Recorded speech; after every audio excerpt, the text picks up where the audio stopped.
Hi hello வணக்கம் welcome back to Tamil யூரா channel.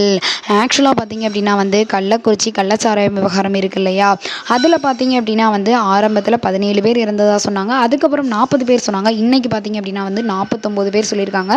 அது மட்டும் இல்லாமல் இன்னொரு முக்கியமான ஒரு கவலைக்கிடமான விஷயம் என்ன அப்படின்னா இன்னும் 20 பேர் ரொம்பவே ஒரு கவலைக்கிடமாக இருக்கிறதுனால இன்னும் பலி எண்ணிக்கை அதிகமாகும் அப்படின்ற மாதிரியும் 168 பேர் பார்த்தீங்க அப்படின்னா நம்ம சேலம், விழுப்புரம், ஜிப்மர், கள்ளக்குறிச்சி அப்படின்னு எல்லா ஹாஸ்பிட்டல்லையும் அட்மிட் பண்ணி சிகிச்சை கொடுத்துக்கிட்டு இருக்கதாகவும் சொல்லியிருக்காங்க.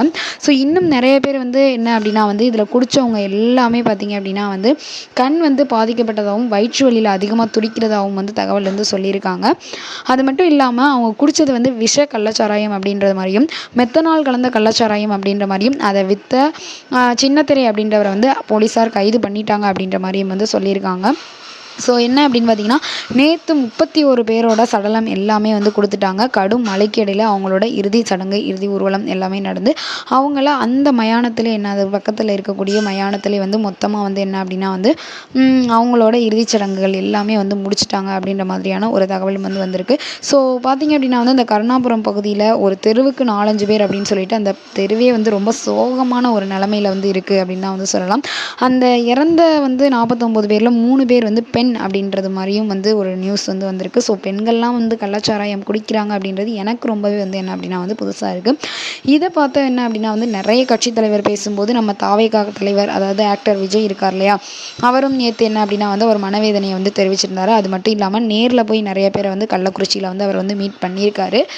ஸோ ஸ்டாலின், நம்ம மாவட்ட ஆட்சித்தலைவர் ஸ்டாலின் இருக்கார் இல்லையா, அவர் பார்த்தீங்க அப்படின்னா இந்த கள்ளச்சாராயம் விவகாரத்தில் பாதிக்கப்பட்ட அந்த குடும்பத்துக்கு, அதாவது என்ன அப்படின்னா உயிரிழந்த அந்த குடும்பத்துக்கு பார்த்திங்க அப்படின்னா தலா 10 லட்சம் ரூபாய் நிவாரண உதவி தர்றதாகவும், சிகிச்சை பெற்றுக்கிட்டு இருக்க அதாவது அந்த குடும்பத்தினருக்கு பார்த்திங்க அப்படின்னா ரூபாய் 50,000 என்ன அப்படின்னா நிவாரண உதவி கொடுக்குறதாகவும், அது மட்டும் இல்லாமல் ஏற்கனவே கள்ளக்குறிச்சியில் இதே விவகாரம் நடந்திருக்கு இல்லையா, இனிமேல் இந்த விவகாரம் வராத அளவுக்கு முன்னெச்சரிக்கை நடவடிக்கைகளை எடுக்கிறதுக்கான ஒரு ஆலோசகர், அதாவது என்ன அப்படின்னா நம்ம உச்சநீதிமன்ற ஓய்வு பெற்ற நீதியரசர் கோகுல்தாஸ் அப்படின்றவரையும் என்ன அப்படின்னா இதுக்கான நியமிச்சிருக்காரு ஆலோசனை வழங்குறதுக்காக. அது மட்டும் இல்லாமல் 3 மாதத்துக்குள்ளே இதோட முழு விவரத்தையும் தெரிஞ்சு அதுக்கான நடவடிக்கையை கண்டிப்பாக நான் எடுப்பேன் அப்படின்ற மாதிரியும் சொல்லியிருக்காரு.